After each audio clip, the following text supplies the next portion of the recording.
Қарбыз қабығы көбінесе қоқыс жәшігіне кетіп жатады. Бүгінгі видеода оны іске асырамыз. Видеоны жоғалтып алмау үшін парақшама тіркеліп, лайк басуды ұмытпаңыз.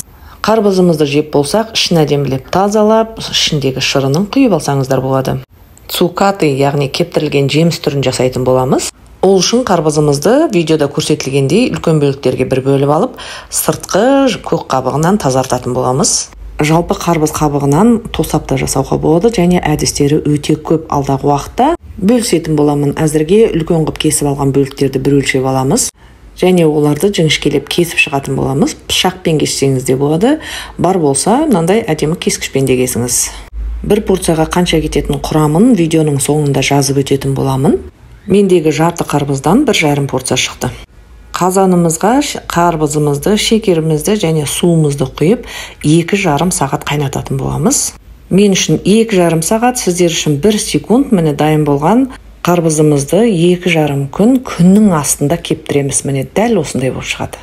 Тіске жұмсақ, ерекше дәмді, шаймен өте керемет күшті кетеді. 2,5-3 күнде қолға жабыспайтындай әдемі болып кепкеннен кейін осындай пакеттерге салып қоюға кеңес беремін. Видеом пайдалы болса, достарыңызбен бөлісіп, парақшама тіркеліп қойыңыз.